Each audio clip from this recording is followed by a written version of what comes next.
በአብዛኛው የአማራ ክልል ወረዳዎች የብልጽግና አስተዳደር ሙሉ በሙሉ እየፈረሰ በፋኖ አስተዳደር እየተተካ ሲሆን ከፍተኛ ቁጥር ያለው የጦር ሰራዊትም የብልጽግናን ሽንፈት በማመን የአማራን የህልውና ትግል እየተቀላቀለ ነው።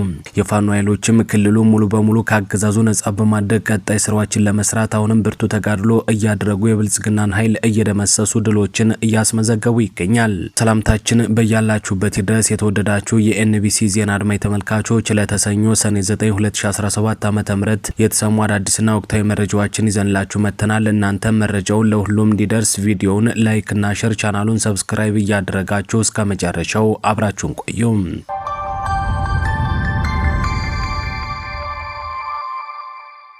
በብሪት አማራ ክልል የገባው የብልጽግና የጦር ሰራዊት በሁሉም የክልሉ ቀጠናዎች በከፍተኛ ሁኔታ እየተመታ ሲሆን የፋኖ ኃይል እያደረገ ያለው ተጋድሎም ከቀን ወደ ቀን እያየለ ያገዛዙን መዋቅርንም ሆነ የገባውን የጦር ሰራዊት እያፈራረሰው ነው። በትናንትናው ዕለትም የአማራ ፋኖ ብሔራዊ ኃይል አካል የሆነው ንስር በለሳ ቅጣው እጅጉ ክፍለ ጦር በጎንደር ቀጠና ቆላ ሐሙሲት ዙሪያ ባደረገው ከፍተኛ ተጋድሎ በርካታውን የብልጽግናን የጦር ሰራዊት በመደምሰስ የተረፈውን ብትንትኑን በማውጣት ድል ተቀዳጅቷል።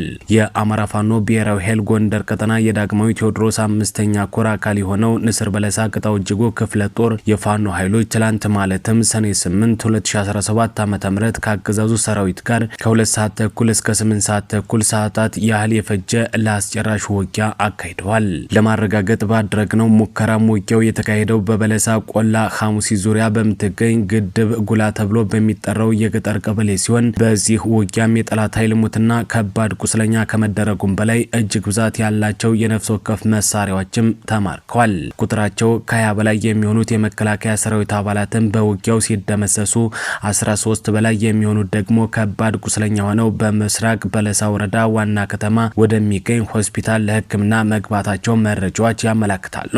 የአማራ ፋኖ ብሔራዊ ኃይል አፋባሃ ምስራቅ አማራ ኮር 2 ዞብላምባ ክፍለ ጦር 5ኛ ሻለቃም ዳውንትና አካባቢው ላይ ታላቅ ጀብዱ ፈጽሟል። የአማራ ፋኖ ብሔራዊ ኃይል ምስራቅ አማራ ኮር 2 ዞብላምባ ክፍለ ጦር 5ኛ ሻለቃ መነሻውን ወልዲያ ከተማ ያደረገ መከላከያ አድማብተናና ሚሊሻ ባንድ ተሳቢ መኪና ማዳበሪያ በመጫን አጅቦ ሲንቀሳቀስ የሞከረውን ኃይል ደምስሰውታል። ያገዛዙ ኃይሎችም እርምጃ የተወሰደባቸው ማዳበሪያውን አርሶ አደሩን በመንጠቅ በውድ ዋጋ ለመሸጥ አጅበው ለማለፍ በሞከሩበት ጊዜ ነው ተብሏል። ውርደቱን የተከናነበው ጸረ ህዝብ የሆነው የብልጽግና አገዛዝ ከህዝቡ በማዳበሪያ ስም ሊዘርፍ ከደላንታ በርካታ ዙፋን ጠባቂውን የመከላከያ ኃይል ቢያመጣም ነበልባሎቹ ብርቱ ተጋድሎ በማድረግ አብዛኛውን በመደምሰስ የተረፈውን ወደ መጣበት መልሰው ቀጠናቸውንና ይዞታቸውን በማስከበር ጭምር ታላቅ ጀብዱ ፈጽሟል። በተመሳሳይ የአማራ ፋኖ ብሔራዊ ኃይል በጎጃም 5ኛ ክፍለ ጦር የራስ ቢትወደድ መንገሻ ቲከም 5ኛ ክፍለ ጦር የወርቅ አባይ ብርጌድ ሆዲት ዙሪያ አንበር ከተማና ላሊበላ ከተማ ላይ ጠላትን አይቀጡ ቅጣት መቅጣታቸው ነው የተሰማም። በትናንትናው ዕለት በቀን 8 10ኛ ወር 2017 ዓ.ም የወርቅ አባይ ብርጌድ በላሊበላ ጎምዞች ሰፈር ላይ ባደረጉት ተጋድሎ አገዛዙን በ5 ባጃጅ 9 ሙትና 6 ቁስለኛ አሳቅፈው ልከውታል። በሌላ አቅጣጫ አንበር ላይ በርካታውን የሚሊሻ ኃይል ማይቀጡ ቅጣት ቀጠውታል ነው የተባለ። የወርቅ አባይ ብርጌድ ግዙፍና የጠላት ፔርሙዳ የሆነው ራስ ቢትወደድ መንገሻ ቲከም 5ኛ ክፍለ ጦር ጥልቅ ሪፎርም አድርጎ ክፍለ ጦሩ በአርበኛ ደመላሽ አንድ ነው መመራት ከጀመረ ወዲህ ከ10 በላይ አውደ ውጊያ በማድረግ ከተማረኩት ውጭ 82 ሙትና 94 ቁስለኛ በማድረግና በርካታ የጦር መሳሪያ በመማረክ ጠላት ላይ ከፍተኛ ጥቃት እያደረሰ ስለመሆኑ ነው የተነገረ። ከዚህ ጋር በተያያዘ ኬላ አካባቢ ሲንቀሳቀስ በነበረ የጠላት ኃይል ላይም እርምጃ ተወሰደ።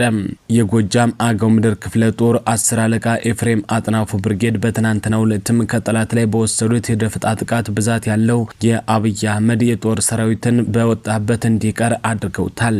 በዚህ ውጊያ ከአዲስ ቅዳም ከተማ ወደ ዳንግላ ከተማ ከሚወስደው መስመር መካከል አሸዋ ቀበሌ አካባቢ ኬላ ዘርግቶ ኃላፊ አግዳሚውን እየዘረፈ ከሚተዳደረው የብልጽግና ታጣቂ ቡድን ላይ በተወሰደበት የደፈጣ ጥቃት በጠላት ላይ ከፍ ያለ ሰብአዊና ቁሳዊ ኪሳራ ማድረስ ተችሏል ነው የተባለው።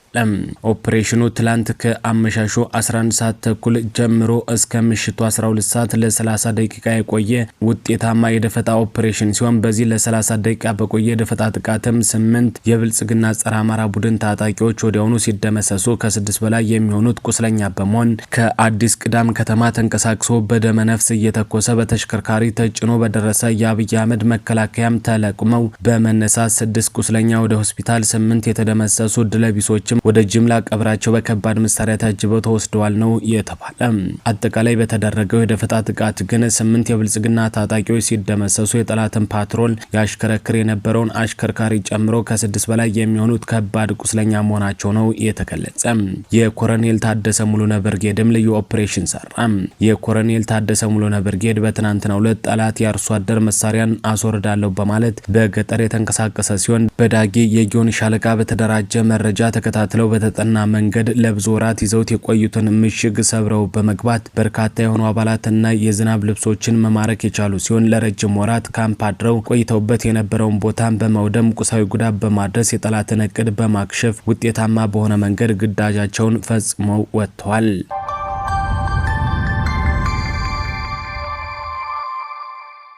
ይህ በእንዲህ እንዳለ ያገዛዙ የጦር ሰራዊት ሰሞኑን በመራቢቴ ቀጠና ደርሶበታል በተባለው ከፍተኛ ምት ምክንያት በቀል በሚመስል መልኩ የንጹሃንን ቤት በዙ 23 ጭምር እየደበደበ እንደሚገኝ ተገለጸ። ፋኖች በሌሉበት በዚህ አካባቢ በግምት ይኖራሉ በማለት በፍርሃት የአካባቢውን ተራራማ መሬት በዙ 23 እና በዲሽቃ እየደበደበ በንጹሃኑ ላይ ግን ያልታሰበ ጥቃት እያደረሰ መሆኑን ነው የገለጹልን። ሰሞኑን በተደጋጋሚ በሸዋ የመሐመድ ቢሆነኝ ኮር የደፈጣ ኦፕሬሽን በማድረግ የተቀናጀና የተጠና ውጊያ በማድረግ በጠላት ላይ ከፍተኛ የሆነ የሰውና የህይወት የቁስ ኪሳራ አልፎም ከፍተኛ የሆነ የስነልቦና ኪሳራ በማድረሱ ያገዛዙ ሰራዊት ከፍተኛ ፍርሃት ውስጥ መግባቱ ተነግሯል።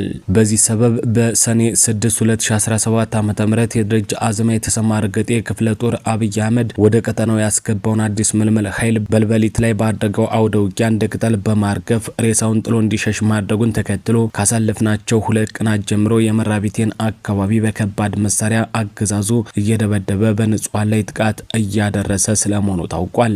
ከዚህ ጋር በተያያዘ መጡብኝ እያለ ሌሊቱን ሙሉ ሲቃዥ የሚያድረው ያገዛዙ የጦር ሰራዊት መሳሪያውን ይዞ እየከዳና እየፈረሰ ፋኖን እየተቀላቀለ ይገኛል። በሸዋ ቀጠና በርካቶች እየከዱ ፋኖን እየተቀላቀሉ ሲሆን የተቀላቀሉት የሰራዊት አባላትም እንደሚሉት በወታደሩ አመራር ላይም አመጽ በማንሳት ቀጠናውን ለቀን እንውጣ ወይም ቅያሪ ይደረግልን በማለት ጥያቄ እያነሱ ነው ተብሏል። ያገዛዙ ምልምል ሰራዊትም ወደ ግዳይ ስንገባ 5 ናቸው ያላችሁን ነገር ግን ስንሄድ እንዳሰብነው አይደለም የገጠመን በክፍለ ጦርና በኮር የተደራጀ ከባድ መሳሪያ ጭምር የታጠቀ ኃይል ነው የገጠምነው በማለት በአገዛዙ ወታደራዊ አመራር ላይ አመጽ እያነሱ ስለመሆኑም ነው የተነገረም። በቀጠናው ላይ ያለው የጠላት ወታደራዊ አመራርም አዲስ ላስገባው ምልምል ሰራዊት የማረጋጋትና የታድሶ ስራ እየሰራ መሆኑን የታወቀም። የመሐመድ ቢሆነኝ መታሰቢያ ኮር ግዙፍ ክፍለ ጦር ጠላት ላይ በሚያደርገው ኦፕሬሽን ጠላትን መደምሰስ ማስከዳትና እንዲሁም በመንፈስ እያርበደበደው ይገኛል ነው የተባለ። የአገዛዙ የጦር ሰራዊት ሰሞኑን በኮሩ ስር ባሉ ክፍለ ጦሮች በደረሰበት ምት የሰራዊቱ አመራሮች የሚይዙት የሚጨብጡትን አጥተው እየተወራጁ ቢሆንም ከየመንደሩ በግዳጅ አፍሰው የ15 ቀን ስልጠና ሰጥተው ያመጡት ወጣት መሳሪያውን እየያዘ ደግሞ ፋኖን እየተቀላቀለ ነው።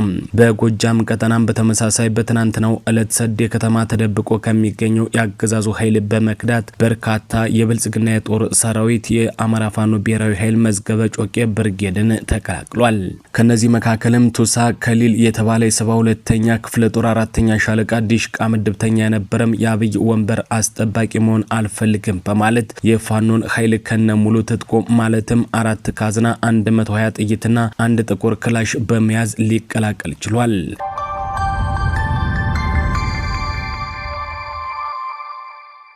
በሌላ በኩል ጎንደር አዘዞና ጉምብሪት ላይ ያለው 2 ካምፕ በከፍተኛ ሁኔታ ሲታመስ ማደሩ ታውቋል። ካምፑ በከፍተኛ ሁኔታ ተከቦ ሲመታ ስለማደሩ ነው መረጃዎች ያመላከቱም። ተልኮውን የወሰዱት ደግሞ የአማራ ፋኖ ብሔራዊ ኃይል በርካታና የተደራጁ ኃይሎች ናቸው የተባለ ሲሆን በአዘዞ ካምፕ በተደረገው ውጊያም በርካታ የብልጽግና ኃይሎች ሙሉ በሙሉ ተደምስሷል። በጎንደር ጎርጎራ ደግሞ ትላንት በርካታ ባለስልጣናትን ይዞ የነበረ የብልጽግና ወታደራዊ ሄሊኮፕተር ተመቶ መውደቁ አይዘነጋም። ይህንንም ተከትሎ በርካታ መረጃዎች አሁን ላይ እየወጡ ሲሆን ሄሊኮፕተሩ ተመቶ ሲወድቅ ተመስገን ጥሩነህና አገኘው ተሻገር እንዲሁም አረጋ ከበደ በውስጡ ይገኙበት ነበር ተብሏል። የደረሰውን ጥቃት በተመለከተ ያገዛዙ ልሳን የሆኑ ሚዲያዎች እስካሁን ህይወቱ ያለፈ ባለስልጣን እንደሌለ እየገለጹ ቢሆንም በሄሊኮፕተሩ ውስጥ የነበሩት ባለስልጣናት ውስጥ ግን ሰለባ የሆነ ሰው እንዳለ ሲነገር ተመስገንና አረጋ ከበደ ከባድ ጉዳት ማስተናገዳቸውን የሚያመላክቱ መረጃዎችም እየወጡ ነው።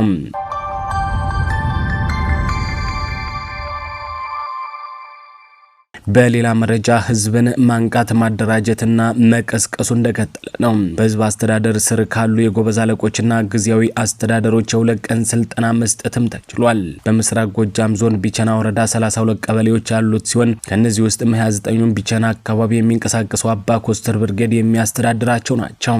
8ኛ በላይ ዘለቀ ክፍለ ጦር አባ ኮስተር ብርጌድ በሚያስተዳድራቸው 29 የገጠር ቀበሌዎች ውስጥ 14ቱን ቀበሌ የጎበዝ አለቆችና ጊዜያዊ አስተዳደሮችን አንደኛ ዙር ስልጠና ተሰጥቷል። የአማራ ፋኖ ብሔራዊ ኃይል በጎጃም ቀጠና ከፍተኛ አመራሮች፣ የፖለቲካ መኮንኖችና የ8ኛ በላይ ዘለቀ ክፍለ ጦር አመራሮች በተገኙበት የፖለቲካ ግንባታ፣ ህግና ፍትህ ስነ ስርዓት፣ የህዝብ አስተዳደሮች እንዲሁም በፋኖና በህዝብ ያለው መስተጋብር ተጠናክሮ እንዲቀጥል ትምህርት ስለመሰጠቱ ነው መረጃዎች ወጡ። በአባ ኮስተር ብርጌድ ከ29 የገጠር ቀበሌዎች ለመጀመሪያ ዙር የ14ቱ ቀበሌ ጊዜያዊ አስተዳደርና የጎበዝ አለቆች ስልጠናው በተገቢ ሁኔታ ተሰጥቷል የተባለ ሲሆን ቀሪ ለ15 ቀበሌዎች በቀጣይ የሚሰጥ መሆኑንም ተገልጿል። በተመሳሳይ ሁኔታ በትናንትናው ዕለት በረህኛው ጅበላ ሙተራ ብርጌድ በደብረ ማርቆስ ዙሪያ በጎዛምን ወረዳ በባልሶ ሊበን ቀጠና ያሉ የ5 ቀበሌ የጎበዝ አለቆችን አወያይቷል። በውይይቱም ስለ ፋኖ ቀጣይ አቅጣጫና ማህበራዊ የፍትህ አሰጣጥ ዙሪያ በጥልቅ ግምገማ አድርጓል ነው የተባለ። በሌላ በኩል በምስራቅ ጎጃም ዞን በማቻከል ወረዳ 34 ቀበሌ ሲኖር ከነዚህ መካከል 32 በፋኖ መስተዳደር ውስጥ ይገኛሉ። በቀኝ ጌታ ይፍታይ ንጉሴ 6ኛ ክፍለ ጦር ማቻከል በላይ ዘለቀ ብርጌድ በአንድ ቀጠና በሚያስተዳድራቸው 11 ቀበሌዎች የጊዜያዊ ቀበሌ አስተዳደሮች ጋር ውይይት በማድረግ የስራ አቅጣጫም ተሰጥቷል። በተመሳሳይ ከሃይማኖት አባቶች ጋርም ውይይት ተደርጓል ነው የተባለ። አማራው የደረሰበትን በደል ለማስገንዘብም ተችሏል። ወቅታዊ አጀንዳዎችን በመለየት በጋላት ሻፎ፣ በመስክ፣ በጠጎዳሪ፣ በአምቡሊት ሳስዳር፣ በጎባጣቅና ቀበሌዎች ህዝባዊ ውይይት ተደርጓል የተባለ ሲሆን ለምን እንደምንዋጋም ግንዛቤ ሰጥተናል ሲሉ ነው ፋኖዎች የተናገሩ። ይህ በእንዲህ እንዳለ ስልጠናው ተጠናክረው መቀጠላቸውም ተገልጿል። ፋኖዎችም እናሰለጥናለን፣ እናደራጃለን፣ እንማማራለን፣ እንዋጋለን ብለዋል። የአማራ ፋኖ ብሔራዊ ኃይል አፋብኃ በጎጃም ቀጠና የቀኝ ጌታ ይፍታይ ንጉሴ 6ኛ ክፍለ ጦር ስራን አባጅሜ ብርጌድ ለተከታታይ 3 ወራት ያሰለጠናቸውን እግረኛ ወታደሮች በትናንትናው ዕለት አስመርቋል። የአማራን ህዝብ ህልውና ለማስጠበቅ ለወጣቶች ወታደራዊ ስልጠናና የፖለቲካ ግንዛቤ ማስጨበጥ ስራው ወሳኝ ስራ በመሆኑ ብርጌዱ ለ3 ወራት ያሰለጠናቸውን ፋኖች በደማቅ ሁኔታ ማስመረቁን የተነገረ። ተመራቂ ሰልጣኞችን በቆይታቸው ከውትድርና ስልጠና ጎን ለጎን የስነ ምግባርና የፖለቲካ ትምህርት የተሰጣቸው ሲሆን ከተመረቁ በኋላ በሚመደቡበት ቀጠና ሄደው የተሰጣቸውን የአማራ ህዝብ አደራ እንደሚወጡ ቃል ገብተዋል።